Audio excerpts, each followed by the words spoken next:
चुनाव आने वाले है, मेरे हिसाब नाल थोड़ा समय रह गया तो जो चुनाव 'ਚ जाओगे ਤੁਹਾਨੂੰ लोग वोट क्यों पाउण ਜਾਂ ਤੁਹਾਨੂੰ ਦੁਬਾਰਾ कारपोरेशन 'ਚ सत्ता क्यों देण। अकाली दल वैसे भी चंडीगढ़ भाजपा के विसाखियां ते ही चल रहा सीगा। अकाली दल का अपना आधार चंडीगढ़ के कुछ नहीं है, वो तो भाजपा के सहारे ही जी एक अद्धी सीट जित 4 सीटां दिंदे सी आपां, कदे एक जित ली, एक तो वध तां कदे जित्ती नहीं। मैं कांग्रेस की गल करा, उन्होंने कोई मुद्दा नहीं है। अगर मैं गल करा उन्होंने टाइम के इन्ने मुद्दे ने, शहर में एडा वड्डा नसूर जिहड़ा उन्होंने दिता होया है गारबेज प्लांट तुहाडा डड्डू माजरे का, अज पूरे शहर के लिए नसूर बनया होया। जब तुसी पॉजिटिव सोच जनता के काम के बारे काम कराउण दे लई रखोगे तद ही विकास हो सकता है। प्रधानियां तो तुसी जिन्नियां मर्जी बदल लो, उहदे नाल विकास का मैनूं नहीं लगता कोई एडा वड्डा है। तुहाडे तो पहला रहे मेरे श्री अरुण सूद जी ने कहा कि 24 घंटे 7 दिन पानी की आप सप्लाई देवांगे तो जायज़ रेट पर देवांगे। हुण ऐतकी जिहड़ा सिस्टम हो गया कि रेट इन्ने वध गए ने, उहदा विरोध हर पासे किसान अंदोलन का प्रभाव पूरे देश में है। चंडीगढ़ के भी ये प्रभाव देखने को मिले कि जो भी अपना कोई प्रोग्राम रखा जाता है तो उत्थे मेरे सामने काफ़ी बड़े लीडर है सी प्रोग्राम रद्द भी करने पे, वापस भी करने पे। तुसीं किसान अंदोलन चंडीगढ़ के प्रभावित किवें देखते हो, इहनूं किवें देखते हो? स्काई न्यूज़ पंजाब देख रहे दर्शकों का स्वागत है। मैं हाँ तुहाडे नाल लिबरेट। चंडीगढ़ म्यूनसिपल कारपोरेशन के 5 साल का लास्ट चुनावी साल है। इस विच सारियां रवायती पार्टियां लई चुनौती है कि आउंदियां चोणां दे विच कौन सत्ता ते बैठेगी। हर पार्टी अपनी प्रतिनिधित्व नूं लैके लोकां विच आए हुए ने। कांग्रेस ने अपने प्रधान नूं चेंज कर दिता है, भाजपा के प्रधान श्री अरुण सूद नूं भी चुनौती है, पर उस तो सब तो वड्डी चुनौती ये है कि कारपोरेशन चंडीगढ़ की विधान सभा है। इत्थों के जिहड़े मुख मंत्री कहा जा सकता मेयर ने श्री रविकांत शर्मा जी, जो भाजपा पार्टी में बिलोंग करते हैं, उन्होंने लिए यह चुनौती का साल है। वो कारपोरेशन की वागडोर संभाली हुए ने, वो हुण इस लोगों नूं अपनी पार्टी दीयां नीतियां नाल, पानी दी फैसिलिटियां नाल किस तरह लोगों नूं अपना जोड़ के रखणगे, की नीतियां अपना रहे ने, उन्हां लई आपां गलबात करांगे। मेरे नाल ने चंडीगढ़ के mayor Shri Ravikant Sharma ji. Ravikant Sharma ji, sky news Punjab ते तुहाडा स्वागत है। बहुत बहुत धन्यवाद जी। तुहाडे लई चंडीगढ़ का कारपोरेशन का यह चुनावी साल है, चुनौती भरिया साल है। इसलिए तुसीं कारपोरेशन नूं अपनी पार्टी के हक में भुगताउण लई की नीतियां अपना रहे? देखो, पहला तो मैं स्काई न्यूज़ का बहुत बहुत धन्नवादी हाँ कि अज तुहाडे राहीं मैनूं तुसीं शहर की जनता दे, ट्राई सिटी की जनता के नाल रूबरू होने का अज मैनूं मौका दिता है। जिस तरह तुसीं कहा कि चुनावी वर्ष है, ये कोई दो राय नहीं है। हर 5 साल बाद कॉरपोरेशन के चुनाव आते हैं, तो इस बार ये चुनावी वर्ष साडा चल रहा। और पार्टी के लैवल की अगर मैं गल करा, पार्टी पुरजोर दे नाल जनता दे विच जाके लोगों के मुद्दों के, शहर के मुद्दों को हल करवाने लिए पूरे जोर शोर के नाल लगी हुई है। दूसरी तरफ अगर मैं गल करा, मैं मेयर की गल करा तो मैं महापौर पूरे शहर का हैगा। चंडीगढ़ की सारी जनता का हर वार्ड का ध्यान रखना जिहड़ा मेरा फर्ज है, तो आपां बिल्कुल पॉजिटिविटी नाल शहर के लिए काम कर रहे हैं, शहर के विकास के लिए काम कर रहे हैं। जिहड़े भी मुद्दे साडे कोल जो पिछले कई सालों तो पेंडिंग सीगे, इस साल दे विच असीं पूरा उन्हां नूं करके लोगों के विच फिर असीं विकास के मुद्दे नूं लैके जावांगे कि विकास के नाम पर असीं वोट लोगों के विचों मंगांगे। मेयर साहब, पहला कारपोरेशन दे विच 13 पिंड शामिल नहीं सन। पिछले दिन ही ऐसे साल के ही वो 13 पिंड शामिल किए गए हैं। तुहाडे लई चुनौतियां होर वध गईयां ने जी। उन्हां पिंडां दे वशिंदियां लई तुसीं विशेष पैकेज या विशेष सहूलतां की ध्यान दे के कर रहे हो? देखो, 13 पिंड कॉरपोरेशन च शामिल होए लगभग 1.5 साल हो गया। तद तो असी जब तो शामिल होए है तो असी एक बजट जिहड़ा कॉरपोरेशन है उहदे लई पिंडां दे डिवेलपमेंट के लिए 13 पिंडां दे लई जिहड़ा वो 102 करोड़ रुपए का बजट सीगा जिहड़ा आपां सैंक्शन कीता सी कि पिंडां दे सारे काम होने हैं। वो जिहड़ा बजट सीगा असी एडमिनिस्ट्रेशन तो हुणे जदों मैं मेयर बनिया आपां गए सीगे, गवर्नर साहब दे आशीर्वाद के नाल चंडीगढ़ के जोड़े साडे एडमिनिस्ट्रेटर ने तो एडवाइज़र साहब ने सानू वो जोड़ा बजट है वो सानू सैंक्शन किया। वो जोड़े 102 करोड़ के काम ने ਚੰਡੀਗੜ੍ਹ ਦੇ 13 ਪਿੰਡਾਂ ਦੀ ਗੱਲ ਕਰ ਰਿਹਾ ਮੈਂ, ਉਹ ਅਸੀਂ ਇਸ ਸਾਲ ਦੇ ਵਿੱਚ ਪੂਰੇ ਕਰਾਵਾਂਗੇ। ਚਾਹੇ ਉਹ ਪਬਲਿਕ ਹੈਲਥ ਦੇ ਸੀਵਰ ਦਾ ਕੰਮ ਹੈ, ਰੋਡ ਬਣਨੇ ਆ, ਉਹਨਾਂ ਦੇ ਰੋਡ ਗਲੀਆਂ ਬਣਨੀਆਂ ਨੇ, ਇਹ ਸਾਰੇ ਕੰਮ ਜਿਹੜੇ ਅਸੀਂ ਇਸ ਸਾਲ ਦੇ ਵਿੱਚ ਉਹਨਾਂ ਦੇ 13 ਪਿੰਡਾਂ ਦੇ ਪੂਰੇ ਕਰਾਂਗੇ। ਇਸ ਤੋਂ ਇਲਾਵਾ ਜਿਹੜੇ 9 ਪਿੰਡ ਆਲਰੇਡੀ ਕਾਰਪੋਰੇਸ਼ਨ ਦੇ ਵਿੱਚ ਪਹਿਲੇ ਮਰਜ ਹੋ ਚੁੱਕੇ ਨੇ, ਉਹਨਾਂ ਦਾ ਬਜਟ ਅਲੱਗ ਤੋਂ ਸਾਡੇ ਕੋਲ ਡੈਡੀਕੇਟਡ ਜਿਹੜਾ ਬਜਟ ਹੈਗਾ, ਤੇ ਅਸੀਂ ਬਿਲਕੁਲ ਐਡਮਿਨਿਸਟ੍ਰੇਟਿਵ ਅਪਰੂਵਲ ਤੋਂ ਬਾਅਦ ਟੈਂਡਰ ਵੀ ਲਗਾ ਦਿੱਤੇ ਨੇ, ਔਰ ਬਿਲਕੁਲ ਯੁੱਧ ਸਤਰ ਤੇ ਇਸ ਵਾਰ ਕੰਮ ਕਰਕੇ ਅਸੀਂ ਸਾਰੇ ਪਿੰਡਾਂ ਦੇ ਜਿਹੜੇ ਕੰਮ ਹੈ ਪਿੰਡਾਂ ਨੂੰ ਪੂਰੀ ਰਾਹਤ ਦੇਵਾਂਗੇ। ਮੇਅਰ ਸਾਹਿਬ, ਜਿੱਥੇ ਚੋਣਾਂ ਦੇ ਵਿੱਚ ਤੁਹਾਡੇ ਲਈ 13 ਪਿੰਡ ਇੱਕ ਚੁਣੌਤੀ ਹੈ, ਕਿਉਂਕਿ 26 ਵਾਰਡਾਂ ਤੋਂ 9 ਵਾਰਡ ਹੋਰ ਵੱਧ ਗਏ। ਉਸੇ ਤਰ੍ਹਾਂ ਪਿੰਡਾਂ ਵਾਲਿਆਂ ਦੀ ਹਮੇਸ਼ਾ ਸ਼ਿਕਾਇਤ ਰਹੀ ਹੈ ਕਿ ਪਿੰਡਾਂ ਦਾ ਸੈਕਟਰਾਂ ਦੇ ਮੁਕਾਬਲੇ ਵਿਕਾਸ ਘੱਟ ਹੁੰਦਾ ਹੈ, ਤੇ ਚੰਡੀਗੜ੍ਹ ਨੂੰ ਦੁਨੀਆ ਦੇ ਵਿੱਚ ਯੋਜਨਾਬੱਧ ਸ਼ਹਿਰ ਦੇ ਨਾਮ ਨਾਲ ਮਾਡਲ ਬਣਿਆ ਜਾਂਦਾ ਹੈ, ਤੇ ਲੋਕ ਆਸ ਰੱਖਦੇ ਹੈ ਕਿ ਚੰਡੀਗੜ੍ਹ ਜੇ ਮਾਡਲ ਸ਼ਹਿਰ ਹੈ ਤਾਂ ਚੰਡੀਗੜ੍ਹ ਦੇ ਪਿੰਡ ਮਾਡਲ ਪਿੰਡ ਕਿਉਂ ਨਹੀਂ ਬਣ ਸਕਦੇ। ਉਸ ਲਈ ਪਿੰਡਾਂ ਵਾਲਿਆਂ ਦੀ ਸ਼ਿਕਾਇਤ ਹੈ ਕਿ ਕਿਸੇ ਵੀ ਸੱਤਾਧਾਰੀ ਪਾਰਟੀ ਨੇ ਉਸ ਵੱਲ ਵਿਸ਼ੇਸ਼ ਧਿਆਨ ਨਹੀਂ ਦਿੱਤਾ। ਇਸ ਵੱਲ ਤੁਸੀਂ ਕੋਈ ਕਰ ਰਹੇ ਹੋ? ਦੇਖੋ, ਬਿਲਕੁਲ ਜੀ, ਅਸੀਂ ਜਿਹੜੇ ਪਿੰਡ ਸਾਡੇ ਹੁਣ ਕਾਰਪੋਰੇਸ਼ਨ ਦੇ ਵਿੱਚ ਆਏ ਹਾਂ, ਉਹਨਾਂ ਦੇ ਲਈ ਬਿਲਕੁਲ ਆਪਾਂ ਉਹਨਾਂ ਨੂੰ ਸ਼ਹਿਰ ਦੀ ਤਰ੍ਹਾਂ 'ਤੇ ਡਿਵੈਲਪ ਕਰਨ ਦਾ ਇੱਕ ਜਿਹੜਾ ਪਲਾਨ ਬਣਾ ਰਹੇ ਹਾਂ, ਕਿਉਂਕਿ ਜਿਹੜੇ ਪਿੰਡਾਂ ਦੇ ਪਹਿਲਾਂ ਮਕਾਨ ਬਣ ਚੁੱਕੇ ਆ ਜਾਂ ਹੋਰ ਬਣ ਚੁੱਕੇ ਆ, ਉਹਨਾਂ ਨੂੰ ਤੁਸੀਂ ਤੋੜ ਨਹੀਂ ਸਕਦੇ। ਉਹਨਾਂ ਦਾ ਜਿਹੜਾ ਹੈਗਾ ਸਿਸਟਮ ਪਹਿਲੇ ਦਾ, ਜਿਹੜਾ ਉਹਨਾਂ ਦੇ ਨਕਸ਼ੇ ਨਹੀਂ ਪਾਸ ਹੋਏ ਜਾਂ ਜਿਸ ਤਰ੍ਹਾਂ ਬਣਿਆ, ਉਹਨੂੰ ਐਜ਼ ਇਟ ਇਜ਼ ਰੈਗੂਲਾਈਜ਼ ਕਰਕੇ ਜਿਹੜੀ ਨਵੀਂ ਬਣਨੀ ਹੈ ਉਹਦੇ ਲਈ ਆਪਾਂ ਇੱਕ ਪਾਲਿਸੀ ਬਣਾਤੀ ਹੈ ਕਿ ਉਹਦਾ ਨਕਸ਼ਾ ਪਾਸ ਜਿਹੜਾ ਕਾਰਪੋਰੇਸ਼ਨ ਤੋਂ ਹੋਏਗਾ, ਦੈਨ ਉਸ ਤੋਂ ਬਾਅਦ ਉਹਦਾ ਜਿਹੜਾ ਕੰਮ ਜਿਹੜਾ ਉਹ ਕਰਵਾ ਸਕੇਗਾ। ਔਰ ਪੁਰਾਣਿਆਂ ਨੂੰ ਜਿਹੜੀ ਰਾਹਤ ਐਜ਼ ਇਟ ਇਜ਼ ਦਿੱਤੀ ਹੈ।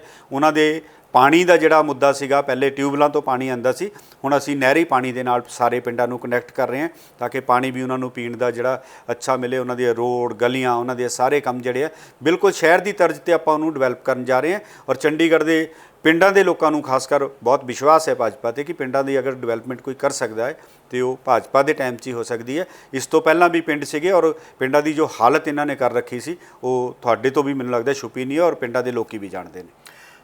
ਮੇਅਰ ਸਾਹਿਬ, ਇੱਕ ਬੜੀ ਤੁਹਾਡੇ ਲਈ ਚੁਣੌਤੀ ਭਰੀ ਗੱਲ ਵੀ ਹੈ, ਜਦੋਂ ਆਪੋਜੀਸ਼ਨ ਪਾਰਟੀ ਦੇ ਪ੍ਰਧਾਨ ਚੇਂਜ ਹੋਏ ਨੇ, ਸ਼੍ਰੀ ਚਾਵਲਾ, ਉਹਨਾਂ ਨੂੰ ਮੰਨਿਆ ਜਾਂਦਾ ਸਿਆਸਤ ਦੇ ਵਿੱਚ ਕਾਗ ਨੇਤਾ ਨੇ, 2 ਵਾਰ ਦੇ ਮੇਅਰ ਰਹਿ ਚੁੱਕੇ ਨੇ।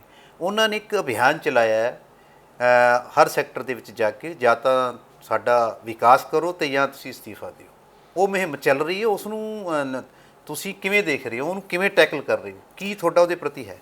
ਦੇਖੋ, ਕਾਂਗਰਸ ਪਾਰਟੀ ਨੇ ਆਪਣਾ ਪ੍ਰਧਾਨ ਚੇਂਜ ਕੀਤਾ। ਚਾਵਲਾ ਜੀ ਇੱਕ ਅੱਛੇ ਕਾਰਜਕਰਤਾ ਉਸ ਪਾਰਟੀ ਦੇ ਹੈ ਜਾਂ ਹੋ ਸਕਦੇ ਨੇ, ਇਹਦੇ 'ਚ ਕੋਈ ਦੋ ਰਾਏ ਨਹੀਂ ਹੈ। ਮਗਰ ਮੈਨੂੰ ਨਹੀਂ ਲੱਗਦਾ ਕਿ ਪ੍ਰਧਾਨ ਚੇਂਜ ਕਰਨ ਦੇ ਨਾਲ ਕੋਈ ਪਾਰਟੀ ਇਹ ਕਹੇ ਕਿ ਪ੍ਰਧਾਨ ਚੇਂਜ ਕਰਕੇ ਅਸੀਂ ਵਿਕਾਸ ਕਰਾਂਗੇ। ਅਤੇ ਮੈਨੂੰ ਲੱਗਦਾ ਸੋਚ ਬਦਲਣ ਦੇ ਨਾਲ ਵਿਕਾਸ ਹੋਊਗਾ। ਜਦ ਤੁਸੀਂ ਪੋਜ਼ਿਟਿਵ ਸੋਚ ਜਨਤਾ ਦੇ ਕੰਮ ਦੇ ਬਾਰੇ ਕੰਮ ਕਰਾਉਣ ਦੇ ਲਈ ਰੱਖੋਗੇ, ਤਦੇ ਹੀ ਵਿਕਾਸ ਹੋ ਸਕਦਾ ਹੈ। ਪ੍ਰਧਾਨੀਆਂ ਤੋਂ ਤੁਸੀਂ ਜਿੰਨੀਆਂ ਮਰਜ਼ੀ ਬਦਲ ਲਓ, ਉਹਦੇ ਨਾਲ ਵਿਕਾਸ ਦਾ ਮੈਨੂੰ ਨਹੀਂ ਲੱਗਦਾ ਕੋਈ ਐਡਾ ਵੱਡਾ ਹੈ। ਸਾਡੇ ਪਾਰਟੀ ਦੇ ਜਿਹੜੇ ਪ੍ਰਧਾਨ ਹੈ ਉਹ ਕਾਉਂਸਲਰ ਵੀ ਨੇ, ਮੇਅਰ ਵੀ ਰਹੇ ਨੇ। ਅੱਜ ਉਹਨਾਂ ਨੂੰ ਪਤਾ ਹੈ, ਉਹਨਾਂ ਦੀ ਬਹੁਤ ਅੱਛਾ ਇੱਕ ਐਕਸਪੀਰੀਅੰਸ ਵੀ ਹੈਗਾ ਸ਼ਹਿਰ ਦੀ ਡਿਵੈਲਪਮੈਂਟ, ਔਰ ਸ਼ਹਿਰ ਦਾ ਹਰ ਇੱਕ ਮੁੱਦਾ ਲੈ ਕੇ ਉਹ ਗਵਰਨਰ ਸਾਹਿਬ, ਐਡਵਾਈਜ਼ਰ ਸਾਹਿਬ, ਜਿੱਥੋਂ ਵੀ ਸੈਂਟਰ ਤੋਂ ਅਗਰ ਸਾਡੇ MHA ਤੋਂ ਵੀ ਉਹ ਰਿਜ਼ੋਲਵ ਹੋਣਾ ਉਹ ਲੈ ਕੇ ਜਾ ਰਹੇ ਨੇ। ਅਤੇ ਵਿਕਾਸ ਸ਼ਹਿਰ ਦਾ ਅਸੀਂ ਇੱਕ ਨया ਮੀਲ ਦਾ ਪੱਥਰ ਇਸ ਸਾਲ ਆਪਾਂ ਸਥਾਪਿਤ ਕਰਾਂਗੇ, ਔਰ ਸ਼ਹਿਰ ਦੇ ਵਿਕਾਸ ਕੋਈ ਕਮੀ ਨਹੀਂ ਛੱਡਾਂਗੇ ਜੀ।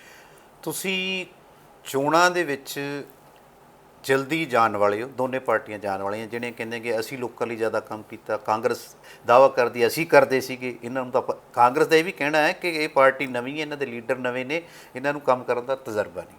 ਦੂਸਰਾ ਹੁਣ ਇਹ ਹੈ ਕਿ ਤੁਸੀਂ ਹੁਣ ਚੁਣਾਵ ਆਉਣ ਵਾਲੇ ਹੈ, ਮੇਰੇ ਹਿਸਾਬ ਨਾਲ ਥੋੜ੍ਹਾ ਸਮਾਂ ਹੀ ਰਹਿ ਗਿਆ, ਅਤੇ ਜਦੋਂ ਚੁਣਾਵ 'ਚ ਜਾਓਗੇ ਤੁਹਾਨੂੰ ਲੋਕ ਵੋਟ ਕਿਉਂ ਪਾਉਣ, ਜਾਂ ਤੁਹਾਨੂੰ ਦੁਬਾਰਾ ਕਾਰਪੋਰੇਸ਼ਨ 'ਚ ਸੱਤਾ ਕਿਉਂ ਦੇਵੇ, ਤੁਹਾਨੂੰ ਉਹਨਾਂ ਦੀ ਵਾਗਡੋਰ ਕਿਉਂ ਦੇਵੇ, ਕੀ ਲੈ ਕੇ ਜਾਓਗੇ ਲੋਕਾਂ ਦੇ ਵਿੱਚ? ਦੇਖੋ, ਮੈਂ ਪਹਿਲੇ ਤੁਹਾਨੂੰ ਕਿਹਾ ਕਿ ਆਪਾਂ ਵਿਕਾਸ ਦੇ ਮੁੱਦੇ ਨੂੰ ਲੈ ਕੇ ਜਨਤਾ ਦੇ ਵਿੱਚ ਜਾਵਾਂਗੇ। ਕਿ ਆਪਾਂ 2016 ਦੇ ਵਿੱਚ ਸਾਡਾ ਜਦ ਤੋਂ ਭਾਰਤੀ ਜਨਤਾ ਪਾਰਟੀ ਦਾ ਮੇਅਰ ਆਇਆ, ਉਸ ਤੋਂ ਲੈ ਕੇ ਹੁਣ ਤੱਕ ਜਾਂ ਉਸ ਤੋਂ 15 ਸਾਲ ਤੱਕ ਇਹਨਾਂ ਦੀ ਕਾਰਪੋਰੇਸ਼ਨ ਰਹੀ ਹੈ, ਉਹਦੇ ਵਿਕਾਸ ਦੀ ਤੁਸੀਂ ਇੱਕ ਤੁਲਨਾ ਕਰ ਲਓ, ਤੁਹਾਨੂੰ ਆਪਣੇ ਆਪ ਪਤਾ ਚੱਲ ਜਾਏਗਾ।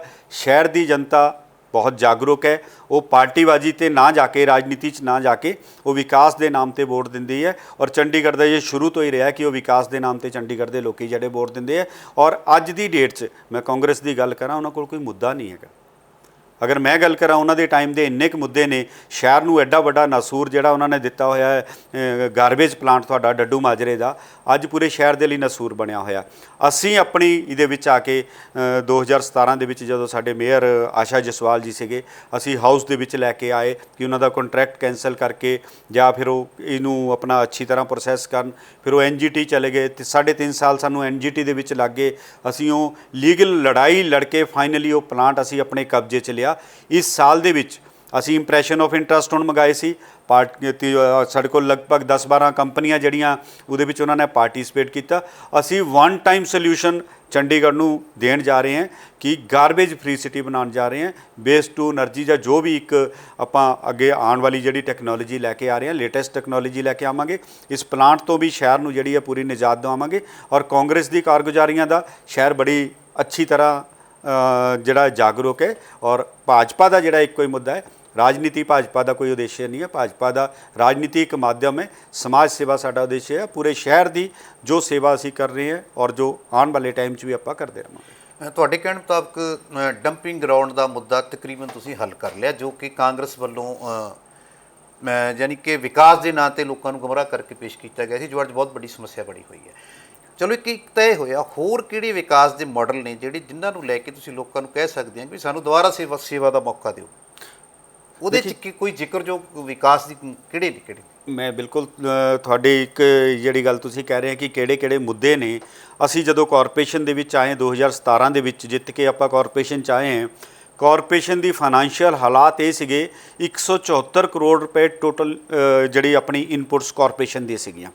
ਔਰ ਸਾਨੂੰ ਵਿਕਾਸ ਕਰਨ ਲਈ ਜਿਹਦੇ ਵਿੱਚ 575 ਕਰੋੜ ਦੇ ਕਰੀਬ ਤਾਂ 575 ਔਰ 80 ਕਰੋੜ ਦੇ ਕਰੀਬ ਤਾਂ ਸਿਰਫ ਸਾਡੀਆਂ ਜਿਹੜੀਆਂ ਐਸੈਂਸ਼ੀਅਲ ਸਾਡੀਆਂ ਸੈਲਰੀਜ਼ ਹੈ ਜਾਂ ਹੋਰ ਐਸੈਂਸ਼ੀਅਲ ਸਰਵਿਸਿਜ਼ ਹੈ ਉਹਦਾ ਸਾਡਾ ਮਹੀਨੇ ਦਾ ਖਰਚਾ ਸੀਗਾ। ਔਰ ਗ੍ਰਾਂਟ ਇਨ ਏਡ 275 ਕਰੋੜ ਦੀ ਸੀ। ਅਗਰ ਤੁਸੀਂ ਦੇਖੋ ਤੇ ਟੋਟਲ ਲਗਭਗ 400 ਕਰੋੜ ਦੇ ਕਰੀਬ ਬਣਦਾ, ਜਿਹਦੇ ਵਿੱਚ ਸਾਨੂੰ ਮਤਲਬ ਉਸ ਟਾਈਮ ਜਦੋਂ ਅਸੀਂ ਆਏ ਸੀਗੇ ਸਾਡੇ ਕੋਲ ਇਹ ਹਾਲਾਤ ਸੀਗੇ ਕਿ ਸੈਲਰੀ ਦੇਣ ਨੂੰ ਵੀ ਹੋਰ ਪੈਸੇ ਆਪਾਂ ਕਿੱਥੋਂ ਜੁਟਾਈਏ। ਇਹ ਜਿਹੜਾ ਬਹੁਤ ਬੜਾ ਇਸ਼ੂ ਸੀਗਾ ਉਸ ਟਾਈਮ ਦਾ। ਤੇ ਅੱਜ ਦੀ ਡੇਟ 'ਚ ਅਗਰ ਤੁਸੀਂ ਗੱਲ ਕਰੋ, ਤੁਸੀਂ ਦੇਖੋ ਕਾਰਪੋਰੇਸ਼ਨ ਦੇ ਵਿੱਚ ਤੁਸੀਂ ਜਾ ਕੇ ਪਤਾ ਕਰੋ ਤੇ ਅੱਜ ਉਹ 174 ਕਰੋੜ ਦੀ ਕਾਰਪੋਰੇਸ਼ਨ 459 ਕਰੋੜ ਰੁਪਏ ਦੀ ਕਾਰਪੋਰੇਸ਼ਨ ਦੀ ਸਾਡੀ ਆਪਣੀ ਇਨਪੁਟਸ ਨੇ ਤੇ 502 ਕਰੋੜ ਸਾਨੂੰ ਜਿਹੜੀ ਹੈ ਗ੍ਰਾਂਟ ਇਨ ਐਡਮਿਨਿਸਟ੍ਰੇਸ਼ਨ ਵੱਲੋਂ ਜਿਹੜੀ ਸਾਨੂੰ ਮਿਲਦੀ ਹੈ ਉਹ ਅਸੀਂ ਇਸ ਵਾਰ ਕਰਵਾਈ ਹੈ। ਤੇ ਕਿਤੇ ਨਾ ਕਿਤੇ ਜਿਹੜਾ ਇਹ ਸਾਡੇ ਕੋਲ 900-950 ਕਰੋੜ ਰੁਪਇਆ ਇਹ ਸ਼ਹਿਰ ਦੇ ਵਿਕਾਸ ਤੇ ਹੀ ਲੱਗੇਗਾ, ਸ਼ਹਿਰ ਦੇ ਕੰਮ ਹੋਣਗੇ। ਨਹੀਂ ਤੇ ਪਹਿਲੇ ਤਾਂ ਸਾਨੂੰ ਕੋਈ ਪ੍ਰੋਜੈਕਟ ਆਉਂਦਾ ਸੀ ਆਪਾਂ ਪਹਿਲਾਂ ਇਹ ਸੋਚਦੇ ਸੀ ਪੈਸੇ ਕਿੱਥੋਂ ਆਉਣਗੇ। ਇੱਕ ਸੜਕ ਬਣਾਉਣ ਲਈ ਵੀ ਪੈਸੇ ਨਹੀਂ। ਤੁਸੀਂ ਪਿਛਲੇ 3 ਸਾਲ ਤੋਂ ਦੇਖ ਰਹੇ ਸੀਗੇ ਬਹੁਤ ਬੁਰੀ ਹਾਲਤ ਸੀ। ਪਿਛਲੇ ਸਾਲ ਕੋਵਿਡ ਦੇ ਵਿੱਚ ਪੂਰਾ ਸਾਲ ਲੰਘ ਗਿਆ, ਸ਼ਹਿਰ ਦੀ ਸੜਕਾਂ ਦੀ ਹਾਲਤ ਖਰਾਬ ਸੀ। ਮਗਰ ਹੁਣ ਜਦੋਂ ਤੋਂ ਮੈਂ ਇੱਥੇ ਮੇਅਰ ਬਣਿਆ ਹੈ ਉਸ ਤੋਂ ਬਾਅਦ ਆ ਕੇ ਆਪਾਂ ਫੰਡਸ ਦੀ ਵੀ ਜਿਹੜੀਆਂ ਵਿਵਸਥਾਵਾਂ ਸੀਗੀਆਂ ਸਾਰੀਆਂ ਕੀਤੀਆਂ। ਅੱਜ ਸਾਰੇ ਸ਼ਹਿਰ ਦੀਆਂ ਸੜਕਾਂ ਵੀ ਬਣ ਰਹੀਆਂ, ਹੋਰ ਕੰਮ ਵੀ ਹੋ ਰਹੇ ਹੈ।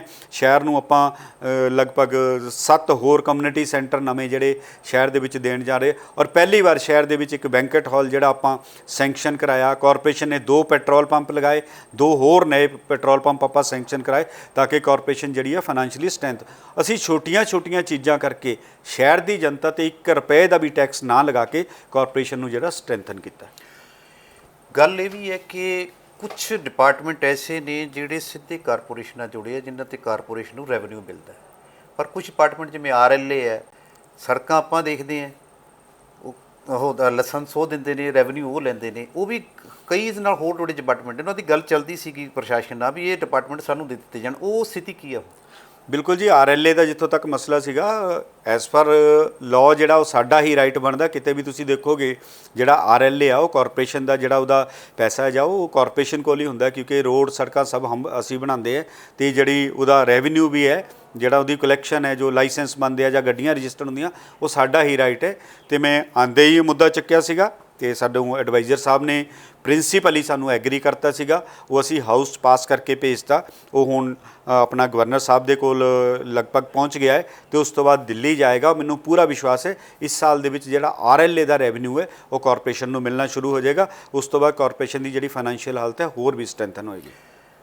ਬਜਟ ਦੇ ਵਿੱਚ ਇੱਕ ਹੋਰ ਗੱਲ ਹੁੰਦੀ ਹੈ ਕਿ ਇੱਕ ਜਿਹੜੀ ਫਾਈਨੈਂਸ਼ੀਅਲ ਦੀ ਇੱਕ ਯੋਜਨਾ ਸਕੀਮ ਹੈ ਉਹ 'ਚ 21% ਸ਼ਾਇਦ ਆਪਣਾ ਕਾਰਪੋਰੇਸ਼ਨ ਦਾ ਹੁੰਦਾ, ਉਹ ਪੂਰਾ ਹੀ ਵਾਰੀ ਮਿਲਦਾ ਨਹੀਂ ਗਾ। ਜਾਂ ਜਿੰਨਾ ਬਜਟ ਕਾਰਪੋਰੇਸ਼ਨ ਪਾਸ ਕਰਦੀ ਹੈ ਉਹਨਾਂ ਆਪਾਂ ਨੂੰ ਪ੍ਰਸ਼ਾਸਨ ਦਿੰਦਾ ਨਹੀਂ ਗਿਆ। ਉਹਦੇ ਲਈ ਆਪਣੇ ਕੀ ਚਾਰਜ ਹੋਈਆਂ ਕੀਤੀਆਂ ਗਈਆਂ, ਕਿੰਨੇ ਕੁ ਸਫਲ ਹੋਏ ਆਪਾਂ? ਦੇਖੋ, ਪਹਿਲੇ ਥਰਡ ਫਾਈਨਾਂਸ ਕਮਿਸ਼ਨ ਸੀਗਾ, ਉਸ ਤੋਂ ਬਾਅਦ ਫੋਰਥ ਫਾਈਨਾਂਸ ਕਮਿਸ਼ਨ ਦੀ ਰਿਪੋਰਟ ਆਈ। ਉਹਦੇ ਵਿੱਚ ਜਿਹੜਾ ਸਾਨੂੰ ਹੈ 30% ਟੋਟਲ ਜਿਹੜੀ ਕਲੈਕਸ਼ਨ ਜਿਹੜੀ ਐਡਮਿਨਿਸਟ੍ਰੇਸ਼ਨ ਦੀ ਉਹਦਾ ਟੋਟਲ ਰੈਵਨਿਊ ਦਾ 30% ਜਿਹੜਾ ਸਾਡਾ ਕਾਰਪੋਰੇਸ਼ਨ ਦਾ ਰਾਈਟ ਬਣਦਾ ਹੈ, ਉਹ ਅਸੀਂ ਉਹਦੇ ਲਈ ਵੀ ਆਪਾਂ ਲਿਖ ਕੇ ਭੇਜਿਆ ਹੈ ਔਰ MHA ਔਰ ਮਿਨਿਸਟਰੀ ਆਫ ਫਾਈਨਾਂਸ ਦੇ ਵਿੱਚ ਵੀ ਅਸੀਂ ਭੇਜ ਦਿੱਤਾ ਤਾਂ ਕਿ ਉਹ ਜਿਹੜਾ ਸਾਨੂੰ ਜਦੋਂ ਮਿਲਣਾ ਸ਼ੁਰੂ ਹੋ ਜਾਏਗਾ 30% ਤਾਂ ਸਾਨੂੰ ਲਗਭਗ 1500-1600 ਕਰੋੜ ਰੁਪਏ ਜਿਹੜਾ ਉਹੀ ਸਾਡੇ ਕੋਲ ਆ ਜਾਣਾ। ਤੇ ਮੈਨੂੰ ਨਹੀਂ ਲੱਗਦਾ ਕਿ ਸਾਨੂੰ ਉਸ ਤੋਂ ਬਾਅਦ ਸ਼ਹਿਰ ਦੇ ਵਿਕਾਸ ਦੇ ਲਈ ਜਾਂ ਨਵੇਂ ਹੋਰ ਪ੍ਰੋਜੈਕਟ ਲਿਆਉਣ ਲਈ ਕਿਸੇ ਤਰ੍ਹਾਂ ਦੀ ਕੋਈ ਲੋੜ ਪੈਗੀ। ਔਰ ਸਭ ਤੋਂ ਵੱਡੀ ਗੱਲ ਜਿਹੜੀ ਮੈਂ ਕਹਿ ਰਿਹਾ ਕਿ ਕੋਈ ਅਸੀਂ ਨਵਾਂ ਟੈਕਸ, ਕੋਈ ਟੈਕਸ ਅਸੀਂ ਪਿਛਲੇ 4 ਸਾਲ 'ਚ ਨਹੀਂ ਲਗਾਇਆ ਔਰ ਇਸ ਸਾਲ ਦੇ ਵਿੱਚ ਵੀ ਕੋਈ ਆਪਾਂ ਨया ਟੈਕਸ ਸ਼ਹਿਰ 'ਤੇ ਕੋਈ ਲਗਾਉਣ ਨਹੀਂ ਜਾ ਰਹੇ। ਟੈਕਸ ਚਾਹੇ ਤੁਸੀਂ ਨਹੀਂ ਲਗਾਇਆ, ਬਹੁਤ ਚੀਜ਼ਾਂ 'ਤੇ ਇੱਕ ਬਹੁਤ ਬੜੀ ਹਾਹਾਕਾਰ ਮੱਚੀ ਹੈ ਕਿ ਜੇ ਪਾਣੀ ਦੇ ਭਾਅ ਨੇ 3 ਗੁਣਾ ਜਾਂ 300 ਗੁਣਾ ਦੀ ਗੱਲ ਹੁੰਦੀ ਹੈ, ਪੂਰੇ ਸ਼ਹਿਰ ਵਿੱਚ ਉਹਦਾ ਵਿਰੋਧ ਰਿਹਾ ਹੈ। ਅਤੇ ਹਾਲਾਂਕਿ ਤੁਹਾਡੇ ਤੋਂ ਪਹਿਲਾਂ ਰਹੇ ਮੇਅਰ ਸ਼੍ਰੀ ਅਰੁਣ ਸੂਦ ਜੀ ਨੇ ਕਿਹਾ ਸੀ ਵੀ 24 ਘੰਟੇ 7 ਦਿਨ ਪਾਣੀ ਦੀ ਆਪਾਂ ਸਪਲਾਈ ਦੇਵਾਂਗੇ ਅਤੇ ਜਾਇਜ਼ ਰੇਟ 'ਤੇ ਦੇਵਾਂਗੇ। ਹੁਣ ਐਤਕੀ ਜਿਹੜਾ ਸਿਸਟਮ ਹੋਇਆ ਕਿ ਰੇਟ ਇੰਨੇ ਵੱਧ ਗਏ ਨੇ, ਉਹਦਾ ਵਿਰੋਧ ਹਰ ਪਾਸੇ ਹੋਇਆ। ਉਹਦੇ ਹੁਣ ਕੀ ਸਥਿਤੀ ਹੈ, ਤੁਸੀਂ ਤੇ ਕੀ ਸਟੇਟਸ ਲੈ ਕੇ ਆਏ ਹੋ? ਦੇਖੋ, ਪਾਣੀ ਦੇ ਰੇਟਾਂ ਦੀ ਜਿੱਥੋਂ ਤੱਕ ਗੱਲ ਸੀ 2019 ਦੇ ਵਿੱਚ ਆਪਾਂ ਜਿਹੜਾ ਹਾਊਸ ਦੇ ਵਿੱਚ ਏਜੰਡਾ ਪਾਸ ਕੀਤਾ ਸੀਗਾ ਔਰ ਸਤੰਬਰ 2020 ਦੇ ਵਿੱਚ ਐਡਮਿਨਿਸਟ੍ਰੇਸ਼ਨ ਨੇ ਨੋਟੀਫਾਈ ਕਰਕੇ ਉਹ ਰੇਟ ਐਪਲੀਕੇਬਲ ਕਰਤੇ ਸੀ। ਉਹਦੇ ਵਿੱਚ ਮੈਂ ਤੁਹਾਨੂੰ ਦੱਸਣਾ ਚਾਹੁੰਦਾ ਕਿ ਸਾਡੇ ਚੰਡੀਗੜ੍ਹ ਦਾ ਜਿਹੜਾ ਪਹਿਲੇ 15 ਕਿਲੋਲੀਟਰ ਦੀ ਸਲੈਬ ਸੀਗੀ ਉਹ 2 ਰੁਪਏ ਸੀਗੀ ਪਹਿਲੇ, ਉਹ ਅਸੀਂ 2 ਰੁਪਏ ਵਾਲੀ ਸਲੈਬ 3 ਰੁਪਏ ਕੀਤੀ ਸੀ ਔਰ 15 ਕਿਲੋਲੀਟਰ ਤੋਂ ਲੈ ਕੇ 30 ਕਿਲੋਲੀਟਰ ਤੱਕ ਦੀ ਜਿਹੜੀ ਸਲੈਬ ਸੀਗੀ ਉਹ ਪਹਿਲੇ 4 ਰੁਪਏ ਸੀ, ਉਹ 6 ਰੁਪਏ ਕੀਤੀ ਸੀਗੀ। ਅਤੇ ਥਰਡ ਸਲੈਬ ਜਿਹੜੀ 30 ਕਿਲੋਲੀਟਰ ਤੋਂ ਉੱਪਰ ਦੀ ਸੀਗੀ ਉਹ 6 ਰੁਪਏ ਸੀਗੀ, ਜਿਹੜੀ 9 ਕੀਤੀ ਸੀ। ਬਟ ਐਡਮਿਨਿਸਟ੍ਰੇਸ਼ਨ ਨੇ ਜਿਹੜਾ ਉਹਨੂੰ ਨੋਟੀਫਾਈ ਕੀਤਾ, ਉਹਨੂੰ 6 ਦੀ ਜਗ੍ਹਾ 12 ਰੁਪਏ ਕਰਤਾ। ਉਹਦੀ ਵਜ੍ਹਾ ਦੇ ਨਾਲ ਜਿਹੜੇ ਬੰਦੇ 30 ਕਿਲੋਲੀਟਰ ਤੋਂ ਉੱਪਰ ਜਿਹੜਾ ਪਾਣੀ ਯੂਜ਼ ਕਰਦੇ ਹੈ ਉਹਨਾਂ ਦੇ ਬਿੱਲਾਂ ਦੇ ਵਿੱਚ ਜ਼ਰੂਰ ਡਿਫਰੈਂਸ ਆਇਆ ਸੀ। ਜਿਸ ਤਰ੍ਹਾਂ ਸਾਡੇ ਧਿਆਨ 'ਚ ਆਇਆ, ਸਾਨੂੰ ਪਤਾ ਲੱਗਿਆ, ਲੋਕਾਂ ਦੇ ਬਿੱਲਾਂ ਨੂੰ ਦੇਖਿਆ, ਅਸੀਂ ਹਾਊਸ 'ਚ ਏਜੰਡਾ ਲਿਆ ਕੇ ਉਹਨੂੰ ਕਰੈਕਟ ਕਰਕੇ ਉਹਨੂੰ ਪਾਸ ਕਰਕੇ ਅਸੀਂ ਭੇਜਤਾ ਹੈ ਔਰ ਇਸ ਮਹੀਨੇ ਦੇ ਵਿੱਚ ਉਹ ਰੀਨੋਟੀਫਾਈ ਹੋ ਜਾਏਗਾ ਔਰ ਸ਼ਹਿਰ ਦੀ ਜਨਤਾ 'ਤੇ ਪਾਣੀ ਦਾ ਅੱਜ ਵੀ ਕੋਈ ਬੋਝ ਨਹੀਂ ਹੈ। ਅੱਜ ਵੀ ਤੁਸੀਂ ਅਗਰ ਰੇਟਾਂ ਦੀ ਗੱਲ ਕਰੋ ਔਰ ਸਭ ਤੋਂ ਵੱਡੀ ਗੱਲ, ਅਸੀਂ ਗਵਰਨਰ ਸਾਹਿਬ ਕੋਲ ਵੀ ਗਏ, ਉਹਨਾਂ ਨੂੰ ਵੀ ਰਿਕੁਐਸਟ ਕਰਤੀ ਹੈ ਕਿ ਜਦ ਤੱਕ ਕੋਵਿਡ ਹੈ, ਜਦ ਤੱਕ ਕੋਵਿਡ ਦਾ ਜਿਹੜਾ ਟੈਨਿਓਰ ਖਤਮ ਨਹੀਂ ਹੋ ਜਾਂਦਾ, ਤਦ ਤੱਕ ਜਿਹੜੇ ਪੁਰਾਣੇ ਰੇਟ ਚਲੇ ਆ ਰਹੇ ਨੇ ਉਹੀ ਰੇਟ ਲੱਗਣੇ ਚਾਹੀਦੇ। ਇਹ ਰੇਟ ਜਦੋਂ ਕੋਵਿਡ ਓਵਰ ਹੋ ਜਾਏ ਦੈਨ ਉਸ ਤੋਂ ਬਾਅਦ ਜਿਹੜਾ ਹੈ ਤੁਸੀਂ ਇਹ ਨਵੇਂ ਰੇਟਾਂ ਨੂੰ ਐਪਲੀਕੇਬਲ ਕਰਨਾ ਔਰ ਨਵੇਂ ਰੇਟ ਜਿਹੜੇ ਆ ਕੋਈ ਬਹੁਤ ਜ਼ਿਆਦਾ ਉਹ ਨਹੀਂ, ਅਸੀਂ ਬਹੁਤ ਮਾਈਨਰ ਉਹਦੇ 'ਚ ਕੀਤਾ ਕਿਉਂਕਿ ਇੱਕ ਆਡਿਟ ਦਾ ਵੀ ਇਹਦੇ 'ਚ ਓਬਜੈਕਸ਼ਨ ਹੁੰਦਾ ਕਿ ਇੰਨੇ ਸਾਲ 'ਚ ਔਰ ਇਹਨਾਂ ਨੇ ਆਪਣੀ ਸੱਤਾ ਦੇ ਵਿੱਚ ਸਿਰਫ ਵੋਟ ਬੈਂਕ ਦੇ ਲਈ ਉਹਨਾਂ ਚੀਜ਼ਾਂ ਨੂੰ ਜੋ ਰੈਗੂਲਰ ਇੱਕ ਵਧਣੀਆਂ ਚਾਹੀਦੀਆਂ 2% 5% ਉਹ ਨਾ ਕਰਕੇ ਅੱਜ ਇਸ ਸਥਿਤੀ 'ਤੇ ਲਿਆ ਕੇ ਖੜਾ ਕਰਤਾ ਕਿ ਸਾਡਾ ਇੱਕੋ ਹੀ ਡਿਪਾਰਟਮੈਂਟ ਜਿਹੜਾ 150 ਕਰੋੜ ਘਾਟੇ ਦੇ ਵਿੱਚ ਹੈ। ਅਤੇ ਉਹ ਚੀਜ਼ਾਂ ਜਿਹੜੀਆਂ ਅਸੀਂ ਬਿਲਕੁਲ ਬੈਲੈਂਸ ਕਰਕੇ ਤਾਂ ਕਿ ਸ਼ਹਿਰ ਦੀ ਜਨਤਾ ਨੂੰ ਰਾਹਤ ਮਿਲੇ, ਉਹ ਬਿਲਕੁਲ ਹੁਣ ਸਟਾਪ ਕੀਤੇ ਆ ਰੇਟ ਜਿਹੜੇ ਨਵੇਂ ਜਿਹੜੇ ਆ ਉਹ ਨੋਟੀਫਾਈ ਹੋ ਜਾਣ। ਜਿੱਥੇ ਜੀ ਕਾਰਪੋਰੇਸ਼ਨ ਦੇ ਵਿੱਚ ਹਮੇਸ਼ਾ ਪਿੰਡਾਂ ਵਾਲਿਆਂ ਦੀ ਸ਼ਿਕਾਇਤ ਰਹੀ ਹੈ ਕਿ ਸਾਡੇ ਵਿਕਾਸ ਸੈਕਟਰ ਦੇ ਬਰਾਬਰ ਮੁਕਾਬਲੇ ਨਹੀਂ ਹੁੰਦੇ ਕਿਉਂਕਿ ਉਹਨਾਂ ਦੀਆਂ ਸਥਿਤੀਆਂ ਹੋਰ ਨੇ। ਜਿਹੜੀ ਕੋਈ ਨੀਤੀ ਬਣਦੀ ਹੈ ਉਹ ਅਫਸਰ AC ਕਮਰਿਆਂ ਦੇ ਵਿੱਚ ਬੈਠ ਕੇ ਬਣਾ ਦਿੰਦੇ ਨੇ ਅਤੇ ਉਹ ਪੂਰੀ ਤਰ੍ਹਾਂ ਅਮਲ ਦੇ ਵਿੱਚ ਨਹੀਂ ਲਿਆਂਦੀ ਜਾ ਸਕਦੀ। ਹੁਣ ਇੱਕ ਸਭ ਤੋਂ ਵੱਡੀ ਇੱਕ ਹੋਰ ਗੱਲ ਹੈ ਲਾਲ ਡੋਰੇ ਦੀ ਸਮੱਸਿਆ। ਲਾਲ ਡੋਰੇ ਦੀ ਸਮੱਸਿਆ ਦੇ ਵਿੱਚ ਹੁਣ ਤੁਹਾਡੇ ਟੈਨਿਓਰ ਦੇ ਵਿੱਚ ਕੀ ਸਥਿਤੀ, ਕੀ ਤੁਸੀਂ ਪ੍ਰਸ਼ਾਸਨ ਨਾਲ ਗੱਲਬਾਤ ਕਰਕੇ ਕਿ ਇਹਦਾ ਕੋਈ ਹੱਲ ਲੱਭਿਆ? ਦੂਸਰਾ ਕਿ ਇੱਕ ਸੀਗਾ ਕਲੈਕਟਰ ਰੇਟ ਦੀ ਗੱਲ ਚੱਲ ਰਹੀ ਸੀਗੀ, ਇਹ ਦੋਨਾਂ ਦੇ ਵਿੱਚ ਕੀ ਤਾਲਮੇਲ ਬਣਾ ਕੇ ਤੁਸੀਂ ਪ੍ਰਸ਼ਾਸਨ ਨਾਲ ਕੀ ਉਹਦੀ ਸਥਿਤੀ ਦਾ ਇਸ ਟਾਈਮ? ਦੇਖੋ, ਜਿੱਥੋਂ ਤੱਕ ਤਾਂ ਪਿੰਡਾਂ ਦੇ ਵਿਕਾਸ ਦੀ ਗੱਲ ਅਗਰ ਮੈਂ ਕਰਾਂ ਤਾਂ ਪਹਿਲੀ ਵਾਰ ਇਹ ਭਾਜਪਾ ਦੀ ਜਦੋਂ ਕਾਰਪੋਰੇਸ਼ਨ ਆਈ ਹੈ, ਪਹਿਲੀ ਵਾਰ ਜਿੰਨੇ ਸਾਡੇ ਨੋਮੀਨੇਟਡ ਕਾਉਂਸਲਰ ਹੈ ਉਹਨਾਂ ਨੂੰ ਹਰ ਪਿੰਡਾਂ ਦੇ ਵਿੱਚ ਚੇਅਰਮੈਨ ਗਵਰਨਰ ਸਾਹਿਬ ਵੱਲੋਂ ਜਿਹੜਾ ਨੋਟੀਫਾਈ ਕਰਾਇਆ ਗਿਆ। ਉਹਦੇ ਵਿੱਚ ਜਿਹੜੇ ਨਾਲ 10 ਮੈਂਬਰ ਹੈ ਉਹ ਪਿੰਡਾਂ ਦੇ ਹੀ ਮੋਹਤਬਾਰ ਬੰਦੇ, ਜਿਹੜੇ ਕੋਈ ਪੁਰਾਣਾ ਸਰਪੰਚ ਰਿਹਾ, ਕੋਈ ਪੰਚ ਰਿਹਾ, ਉਹ ਮੋਹਤਬਾਰ ਬੰਦਿਆਂ ਨੂੰ ਲੈ ਕੇ ਅਸੀਂ ਪਿੰਡਾਂ ਦੀ ਕਮੇਟੀ ਬਣਾਈ। ਇਹ ਪਹਿਲੀ ਵਾਰ ਹੋਇਆ, ਅੱਜ ਦਿਨ ਤੱਕ ਪਿੰਡਾਂ ਦੇ ਬਾਰੇ ਕਿਸੇ ਨੇ ਨਹੀਂ ਇਹ ਸੋਚਿਆ। ਉਹ ਕਮੇਟੀ ਹੁਣ ਅੱਗੇ ਬੈਠ ਕੇ ਡਿਸਾਈਡ ਕਰਦੀ ਹੈ ਕਿਸ ਤਰ੍ਹਾਂ ਦੀ ਡਿਵੈਲਪਮੈਂਟ ਚਾਹੀਦੀ ਹੈ, ਕਿਉਂਕਿ ਪਿੰਡ ਦੀ ਸ਼ਹਿਰ ਦੀ ਡਿਵੈਲਪਮੈਂਟ ਦਾ ਥੋੜ੍ਹਾ ਇੰਨਾ ਕੁ ਫਰਕ ਜ਼ਰੂਰ ਰਹੇਗਾ ਕਿ ਪਿੰਡ ਜਿਹੜੇ ਪਹਿਲੇ ਐਡਮਿਨਿਸਟ੍ਰੇਸ਼ਨ ਕੋਲ ਥੇ ਉੱਥੇ ਜਿਹੜੇ ਆਪਣਾ ਸਿਸਟਮ ਸੀਗਾ ਪਿੰਡਾਂ ਦਾ ਉਹ ਪੁਰਾਣਾ ਚੱਲਿਆ ਆ ਰਿਹਾ ਸੀ। ਹੁਣ ਜਦੋਂ ਤੁਹਾਡੇ ਕੋਲ ਕਾਰਪੋਰੇਸ਼ਨ ਕੋਲ ਆ ਗਏ ਤਾਂ ਦੈਨ ਕਾਨੂੰਨ ਜਿਹੜਾ ਸਭ ਦੇ ਲਈ ਇੱਕ ਹੋ ਜਾਣਾ। ਬਟ ਉਹਦੇ ਵਿੱਚ ਦੇਖਣ ਵਾਲੀ ਗੱਲ ਇਹ ਹੈ ਕਿ ਜਿਹੜੇ ਪੁਰਾਣੇ ਸਾਡੇ ਉਹਨਾਂ ਦੇ ਚੀਜ਼ਾਂ ਬਣੀਆਂ ਹੋਈਆਂ ਜਾਂ ਚਲੇ ਆ ਰਹੇ ਨੇ ਲੋਕ, ਉਹਨਾਂ ਨੂੰ ਆਪਾਂ ਕੰਟੀਨਿਊ ਕਿੰਨਾ ਕਰਨਾ ਹੈ ਅਤੇ ਨਵੀਆਂ ਜਿਹੜੀਆਂ ਚੀਜ਼ਾਂ ਉਹਨਾਂ ਨੂੰ ਕਿੱਦਾਂ ਇੰਪਲੀਮੈਂਟ ਕਰਨਾ, ਇਹ ਸਾਰਾ ਕਮੇਟੀ ਦੇਖ ਰਹੀ ਹੈ। ਔਰ ਪਿੰਡਾਂ ਦੇ ਵਿਕਾਸ 'ਚ ਮੈਨੂੰ ਨਹੀਂ ਲੱਗਦਾ ਇਸ ਸਾਲ ਦੇ ਵਿੱਚ ਕੋਈ ਆਪਾਂ ਕਮੀ ਰਹਿਣ ਦੇਵਾਂਗੇ। ਪਿੰਡਾਂ ਵਾਲਿਆਂ ਨੂੰ ਬਿਲਕੁਲ ਆਸ਼ਵਸਤ ਰਹਿਣਾ ਚਾਹੀਦਾ ਕਿ ਤੁਹਾਡਾ ਵਿਕਾਸ ਜਿਹੜਾ ਉਹ ਪੂਰਾ ਹੋਏਗਾ। ਲਾਲ ਡੋਰੇ ਦੀ ਤੁਸੀਂ ਗੱਲ ਕੀਤੀ ਹੈ, ਆਪਾਂ ਤੁਸੀਂ ਮੀਡੀਆ 'ਚ ਵੀ ਪਿੱਛੇ ਆਪਾਂ ਦਿੱਤਾ ਸੀਗਾ, ਅਸੀਂ ਸਾਰੀ ਪਾਰਟੀ ਦੇ ਸਾਡੇ ਮੋਤਬਰ ਜਿੰਨੇ ਵੀ ਸੀਨੀਅਰ ਲੀਡਰ ਆ, ਅਸੀਂ ਆਪਣੇ ਗਵਰਨਰ ਸਾਹਿਬ ਨੂੰ, ਚੰਡੀਗੜ੍ਹ ਦੇ ਐਡਮਿਨਿਸਟ੍ਰੇਟਰ ਸਾਹਿਬ ਨੂੰ ਮਿਲੇ ਸੀਗੇ, ਉਹਨਾਂ ਨੂੰ ਨਿਵੇਦਨ ਕੀਤਾ ਸੀ, ਜਿਹਦੇ ਵਿੱਚ ਲਾਲ ਡੋਰੇ ਨੂੰ ਵਧਾਉਣ ਦਾ ਮੁੱਦਾ ਵੀ ਸੀਗਾ ਤੇ ਕੋਲੈਟਰਲ ਰੇਟ ਘੱਟ ਕਰਨ ਦਾ ਵੀ ਜਿਹੜਾ ਉਹ ਮੁੱਦਾ, ਕੋਲੈਟਰਲ ਰੇਟ ਜਿਹੜਾ ਜ਼ਮੀਨਾਂ ਦੇ ਸੀਗੇ ਉਹ ਵਧਾਉਣ ਦਾ, ਤੇ ਜਿਹੜੇ ਤੁਹਾਡੇ ਜਿਹੜੇ ਆਪਣੇ ਕੈਲਕੂਲੇਸ਼ਨ ਜਿਹਦੇ ਤੇ ਆਪਾਂ ਕਰਦੇ ਹਾਂ ਕਿ ਮਕਾਨਾਂ ਦੀ ਜਿਹੜੀ ਆਪਣਾ ਕੋਲੈਟਰਲ ਰੇਟ ਹੈ ਉਹਨਾਂ ਦੇ ਘਟਾਉਣ ਦੇ ਲਈ, ਉਹ ਜਿਹੜਾ ਹੈਗਾ ਆਲਰੇਡੀ ਐਡਮਿਨਿਸਟ੍ਰੇਸ਼ਨ ਨੇ ਜਿਹੜਾ ਘੱਟ ਕਰ ਦਿੱਤਾ ਹੈ, 10% ਤੱਕ ਘੱਟ ਕਰ ਦਿੱਤਾ ਹੈ। ਤੇ ਮੈਨੂੰ ਲੱਗਦਾ ਬਹੁਤ ਬੜੀ ਇਹ ਵੀ ਇੱਕ ਰਾਹਤ ਹੈ, ਬਟ ਫਿਰ ਵੀ ਡਿਮਾਂਡ ਇਹ ਹੈ ਕਿ ਹੋਰ ਘੱਟ ਹੋਣੇ ਚਾਹੀਦੇ ਆ। ਮੈਨੂੰ ਲੱਗਦਾ ਉਹ ਵੀ ਐਡਮਿਨਿਸਟ੍ਰੇਸ਼ਨ ਸਾਡੀ ਡਿਮਾਂਡ ਜਿਹੜੀ ਮੰਗ ਲਈ। ਲਾਲ ਡੋਰੇ ਦਾ ਜਿਹੜਾ ਮੁੱਦਾ ਹੈ ਉਹ ਤੁਹਾਨੂੰ ਵੀ ਪਤਾ ਹੈ, ਉਹ ਉੱਥੋਂ ਪਾਰਲੀਮੈਂਟ ਤੋਂ ਅੱਗੇ ਸਾਰਾ MHA ਤੋਂ ਹੋ ਕੇ ਆਏਗਾ, ਤੇ ਆਲਰੇਡੀ ਇੱਥੋਂ ਸਾਡੀ ਜਿਹੜੀ ਰਿਕੁਐਸਟ ਹੈ ਉਹ ਅਸੀਂ ਭੇਜਤੀ ਹੋਈ ਹੈ, ਅੱਗੇ ਹੁਣ ਸੈਂਟਰ ਤੋਂ ਆਪਾਂ ਰਿਕੁਐਸਟ ਕਰਕੇ ਉਹਨੂੰ ਜ਼ਰੂਰ ਐਪਲੀਕੇਬਲ ਕਰਾਵਾਂਗੇ। ਮੰਨਿਆ ਜਾ ਰਿਹਾ ਕਿ ਚੰਡੀਗੜ੍ਹ ਦੇ ਪਿੰਡਾਂ ਵਾਲਿਆਂ ਕੋਲੇ ਜ਼ਮੀਨਾਂ ਹੈ ਨਹੀਂ,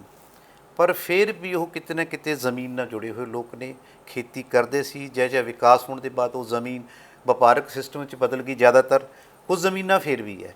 ਕਿਸਾਨ ਅੰਦੋਲਨ ਦਾ ਪ੍ਰਭਾਵ ਪੂਰੇ ਦੇਸ਼ ਵਿੱਚ ਹੈ, ਚੰਡੀਗੜ੍ਹ ਦੇ ਵਿੱਚ ਵੀ ਇਹ ਪ੍ਰਭਾਵ ਦੇਖਣ ਨੂੰ ਮਿਲਿਆ ਕਿ ਜਦੋਂ ਵੀ ਆਪਣਾ ਕੋਈ ਪ੍ਰੋਗਰਾਮ ਰੱਖਿਆ ਜਾਂਦਾ ਹੈ ਤੇ ਉੱਥੇ ਮੇਰੇ ਹਿਸਾਬ ਨਾਲ ਕਾਫੀ ਵੱਡੇ ਲੀਡਰ ਆਏ ਸੀ, ਉਹ ਪ੍ਰੋਗਰਾਮ ਰੱਦ ਵੀ ਕਰਨੇ ਪਏ, ਵਾਪਸ ਵੀ ਕਰਨੇ ਪਏ। ਤੁਸੀਂ ਕਿਸਾਨ ਅੰਦੋਲਨ ਨੂੰ ਚੰਡੀਗੜ੍ਹ ਦੇ ਪ੍ਰਭਾਵ ਹੇਠ ਕਿਵੇਂ ਦੇਖਦੇ ਹੋ, ਇਹਨੂੰ ਕਿਵੇਂ ਨਜਿੱਠੋਗੇ? ਦੇਖੋ, ਚੰਡੀਗੜ੍ਹ ਦੇ ਵਿੱਚ ਜਿੱਥੋਂ ਤੱਕ ਮੈਨੂੰ ਹੈ, ਚੰਡੀਗੜ੍ਹ ਦੇ ਵਿੱਚ ਕੋਈ ਐਸਾ ਕਿਸਾਨ ਅੰਦੋਲਨ ਦਾ ਕੋਈ ਐਡਾ ਵੱਡਾ ਕੋਈ ਬਹੁਤ ਫਰਕ ਨਹੀਂ ਹੈਗਾ। ਚੰਡੀਗੜ੍ਹ ਦੇ ਈਵਨ ਚੌਂਕਾਂ 'ਤੇ ਵੀ ਤੁਸੀਂ ਦੇਖੇ ਹੋਣੇ ਲੋਕੀ ਜਿਹੜੇ ਖੜ੍ਹਦੇ ਆ ਕੇ, ਕਿੰਨੇ ਚੰਡੀਗੜ੍ਹ ਦੇ ਨੇ ਲਾਗੇ, ਕਿਉਂਕਿ ਚੰਡੀਗੜ੍ਹ ਨੂੰ ਕੀ ਹੈ ਕਿ ਨਾਲ ਪੰਚਕੂਲਾ, ਉਧਰ ਮੋਹਾਲੀ, ਪੰਜਾਬ ਲੱਗਦਾ ਹੈ, ਤੇ ਉੱਥੋਂ ਲੋਕੀ ਆ ਕੇ ਜਿਹੜੇ ਇੱਥੇ ਪ੍ਰੋਟੈਸਟ ਚੌਂਕਾਂ 'ਤੇ ਕਰਦੇ ਨੇ। ਸਾਡਾ ਇੱਕ ਪ੍ਰੋਗਰਾਮ ਅਸੀਂ ਜਿਹੜਾ ਕੈਂਪਵਾਲਾ ਦੇ ਵਿੱਚ ਕੀਤਾ ਸੀ, ਉੱਥੇ ਕੁਝ ਲੋਕ ਆਏ ਸੀ, ਉਹਦੇ ਵਿੱਚ ਵੀ 80% ਲੋਕ ਜਿਹੜੇ ਆ ਉਹ ਸਕੈਤੜੀ ਦੇ ਜਾਂ ਲਾਗੇ ਛਾਗੇ ਦੇ ਪਿੰਡਾਂ ਦੇ ਆਏ। ਤੇ ਚੰਡੀਗੜ੍ਹ ਦੇ ਵਿੱਚ ਖੇਤੀ ਨਹੀਂ ਹੁੰਦੀ, ਇੰਨਾ ਤੁਹਾਨੂੰ ਵੀ ਪਤਾ ਹੈ, ਮੈਨੂੰ ਵੀ ਪਤਾ ਹੈ, ਤੇ ਇਸ ਕਰਕੇ ਇੱਥੇ ਕੋਈ ਕਿਸਾਨੀ ਮੁੱਦੇ ਦਾ ਜਿਹੜਾ ਚੰਡੀਗੜ੍ਹ ਦੇ ਵਿੱਚ ਕੋਈ ਬਹੁਤ ਵੱਡਾ ਰੌਲਾ ਨਹੀਂ ਹੈਗਾ, ਔਰ ਪੰਜਾਬ ਦੇ ਵਿੱਚ ਹੈਗਾ, ਮੇਨ ਪੰਜਾਬ ਦੇ ਵਿੱਚ ਹੀ ਹੈਗਾ, ਤੇ ਚੰਡੀਗੜ੍ਹ ਦੇ ਵਿੱਚ ਕੋਈ ਐਸੀ ਉਹ ਨਹੀਂ। ਤੇ ਫਿਰ ਇਹ ਮੰਨਿਆ ਜਾ ਰਿਹਾ, ਤੁਸੀਂ ਇਹ ਮੰਨਦੇ ਹੋ ਕਿ ਆਇਸ ਚੋਣਾਂ ਦੇ ਵਿੱਚ ਫਿਰ ਭਾਜਪਾ ਰਿਪੀਟ ਕਰ ਸਕਦੀ ਹੈ? ਭਾਜਪਾ ਰਿਪੀਟ ਕਰੇਗੀ ਜੀ। ਪਹਿਲੇ 26 ਵਾਰਡ ਸੀ, ਹੁਣ 35 ਹੋ ਗਏ, ਔਰ 35 ਦੇ 35 ਵਾਰਡ ਜਿਹੜੀ ਇਸ ਵਾਰ ਭਾਜਪਾ ਚੰਡੀਗੜ੍ਹ ਜਿੱਤ ਕੇ ਆਏਗੀ। ਤੇ ਪਹਿਲਾਂ ਤੁਹਾਡਾ ਭਾਈਵਾਲ ਪਾਰਟੀ ਸੀਗੀ ਅਕਾਲੀ ਦਲ ਨਾਲ ਤੁਹਾਡਾ ਵਖਰੇਵਾਂ ਹੋ ਗਿਆ, ਤੇ ਹੁਣ ਮੰਨਿਆ ਜਾ ਰਿਹਾ ਕਿ ਜਿਹੜੇ ਪਿੰਡਾਂ ਦੇ ਵਿੱਚ ਜਿਹੜੀ ਸਿੱਖ ਵੋਟ ਹੈ ਤੇ ਉਹਦਾ ਧਰੁਵੀਕਰਨ ਨਹੀਂ ਹੋਏਗਾ? ਨਹੀਂ, ਮੈਨੂੰ ਨਹੀਂ ਲੱਗਦਾ ਇੱਦਾਂ ਕੋਈ, ਕਿਉਂਕਿ ਅਕਾਲੀ ਦਲ ਵੈਸੇ ਵੀ ਚੰਡੀਗੜ੍ਹ ਭਾਜਪਾ ਦੇ ਵਿਸਾਖੀਆਂ 'ਤੇ ਹੀ ਚੱਲ ਰਿਹਾ ਸੀਗਾ, ਕਿਉਂਕਿ ਅਕਾਲੀ ਦਲ ਦਾ ਆਪਣਾ ਆਧਾਰ ਚੰਡੀਗੜ੍ਹ ਦੇ ਵਿੱਚ ਕੁਝ ਨਹੀਂ ਹੈਗਾ, ਉਹ ਤਾਂ ਭਾਜਪਾ ਦੇ ਸਹਾਰੇ ਹੀ ਜਿਹੜੀ ਇੱਕ ਅੱਧੀ ਸੀਟ ਜਿੱਤੇ, 4 ਸੀਟਾਂ ਦਿੰਦੇ ਸੀ ਆਪਾਂ, ਕਦੇ ਇੱਕ ਜਿੱਤ ਲਈ, ਇੱਕ ਤੋਂ ਵੱਧ ਤਾਂ ਕਦੇ ਜਿੱਤੀ ਨਹੀਂ, ਕਦੇ ਵੀ ਇੱਕ ਪਹਿਲੇ 2 ਜਿੱਤੀਆਂ ਸੀ, ਤੇ ਸਾਨੂੰ ਅਕਾਲੀਆਂ ਦੇ ਵੱਖ ਹੋਣ ਦਾ ਕੋਈ ਫਰਕ ਨਹੀਂ ਹੈ, ਤੇ ਅਕਾਲੀ ਆਪਣੀ ਜਿਹੜੀ ਰਣਨੀਤੀ ਆ ਉਹ ਕਰਨਗੇ, ਬਟ ਭਾਜਪਾ ਆਪਾਂ ਪੂਰੇ 35 ਦੇ 35 ਵਾਰਡ ਜਿਹੜੇ ਆਪਾਂ ਜਿੱਤ ਕੇ ਆਵਾਂਗੇ ਜੀ। ਮੇਅਰ ਸਾਹਿਬ ਧੰਨਵਾਦ ਸਕਾਈ ਨਿਊਜ਼ ਪੰਜਾਬ ਨਾਲ ਜੁੜਨ ਨਾਲ। ਇਹ ਸਨ ਚੰਡੀਗੜ੍ਹ ਦੇ ਮੇਅਰ, ਮਿਊਨਿਸਪਲ ਕਾਰਪੋਰੇਸ਼ਨ ਦੀ ਚੁਣਾਵੀ ਈਅਰ ਨੂੰ ਚੁਣੌਤੀ ਨੂੰ ਸਾਹਮਣਾ ਕਰਦੇ ਹੋਏ ਉਸ ਮੁੱਦੇ ਨੂੰ ਸਾਹਮਣੇ ਰੱਖ ਕੇ ਚੰਡੀਗੜ੍ਹ ਦੇ ਵਾਸੀਆਂ ਨਾਲ ਇਹਨਾਂ ਨੇ ਕਾਰਪੋਰੇਸ਼ਨ ਦੇ ਵਿੱਚ ਕੰਮ ਕੀਤਾ, ਤੇ ਇਹਨਾਂ ਦਾ ਮੰਨਣਾ ਹੈ ਕਿ ਚਾਹੇ ਇਹਨਾਂ ਦੀ ਭਾਈਵਾਲ ਪਾਰਟੀ ਅਕਾਲੀ ਦਲ ਹਟ ਗਈ ਹੈ, ਇਹਨਾਂ ਤੋਂ ਵੱਖਰੀ ਹੋ ਗਈ ਹੈ, ਵੱਖਰੇ ਹੋ ਕੇ ਜਿਵੇਂ ਪੰਜਾਬ 'ਚ ਭਾਜਪਾ ਦਾਅਵਾ ਕਰਦੀ ਹੈ ਕਿ ਅਸੀਂ 117 ਸੀਟਾਂ 'ਤੇ ਲੜਾਂਗੇ, ਇੱਥੇ ਵੀ 26 ਤੋਂ 35 ਹੋਏ ਵਾਰਡਾਂ ਦੇ ਵਿੱਚ ਭਾਜਪਾ ਇਕੱਲੀ ਆਪਦੇ ਦਮ 'ਤੇ ਲੜੇਗੀ ਤੇ ਦੁਬਾਰਾ ਰਿਪੀਟ ਹੋ ਕੇ ਲੋਕਾਂ ਦੀ ਸੇਵਾ ਲਈ ਹਾਜ਼ਰ ਹੋਏਗੀ। ਬਾਕੀ ਇਹ ਵਕਤ ਦੱਸੇਗਾ ਕਿ ਜਦੋਂ ਚੋਣਾਂ ਹੋਣਗੀਆਂ ਕਿ ਭਾਜਪਾ ਕਿਸ ਸਥਾਨ 'ਤੇ ਰਹਿੰਦੀ ਹੈ, ਲੋਕ ਉਹਨਾਂ ਨੂੰ ਕੀ ਫਤਵਾ ਦਿੰਦੇ ਨੇ ਤੇ ਕੀ ਇਹਨਾਂ ਨੂੰ ਦੁਬਾਰਾ ਸੇਵਾ ਦਾ ਮੌਕਾ ਦਿੰਦੇ ਨੇ। ਸਕਾਈ ਨਿਊਜ਼ ਦੇ ਦਰਸ਼ਕਾਂ ਨੂੰ ਫਿਰ ਲੈ ਕੇ ਅਸੀਂ ਸੁਰਖੀਤ ਲੈ ਕੇ ਅਸੀਂ ਮਿਲਾਂਗੇ। ਦੇਖਦੇ ਰਹੋ ਸਕਾਈ ਨਿਊਜ਼ ਪੰਜਾਬ।